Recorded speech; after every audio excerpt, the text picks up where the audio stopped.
Hello everybody. One technique that is very important to learn when you are starting paragliding is the pitch control. Pitch movement is when the glider goes back and then goes front. It goes back and it goes front.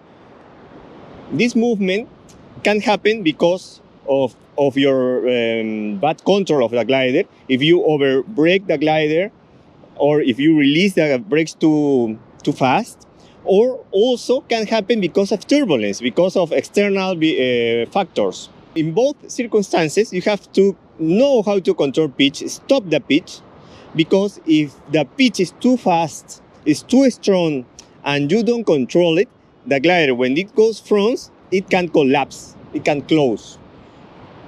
So one way to prevent collapses is to control pitch. First of all, to control pitch, you have to understand the movements or the stages of the pitch. There's a moment when the glider is going back, and there's a moment that the glider is going front. The correct or the only moment that you have to brake the glider to control a pitch is when the glider is going front and it has passed our heads. Because if we brake when the glider is going back, we're going to get worse.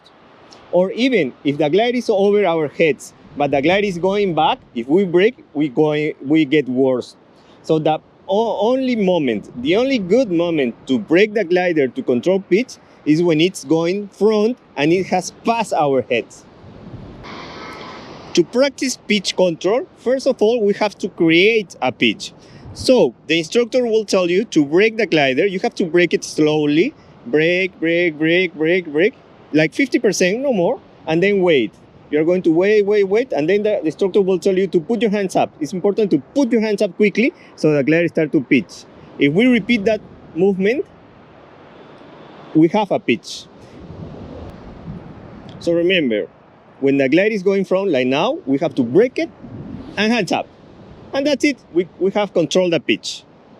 Of course, in your basic course, you're going to practice with very small, safe pitch, not strong pitch. Maybe in more advanced course or in a SIV course, you're going to do a strong one. But in your basic stage, you're going to do just a small pitch.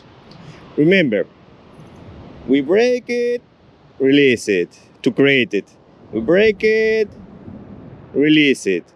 If we brake when the glider is going back, we don't solve it. We get worse, like now. So you have to brake the glider when it's going front. We brake it and hands up. You can watch the glider while doing pitch. You can. I prefer to just feel it. Or if I see the glider, I just barely watch it, but not completely. Because if I see the glider, I will lose the horizon. So I prefer to look to the horizon and look the glider barely. Because if I'm looking front, I will check the glider. I will see part of the glider. Also, I will feel it. When it's going front, I brake it and I put my hands up. Also, if the pitch movement is not so strong, it's not very important to brake too much. With a small brake, enough. I have to brake a lot when the pitch is very extreme, when my glider is almost in front of me. In that moment, it's very important to brake a lot. But in a small pitch, a little brake is more than enough. Another thing that you have to have in mind is sometimes while flying, the glider will do small pitch movements. If they are very small, just ignore it. It's part of the turbulence, it's part of a flight. Only do pitch control when you feel that you can lose part of the control of the glider, or it's like not comfortable feeling, or you think that this movement, that this pitch can collapse your glider.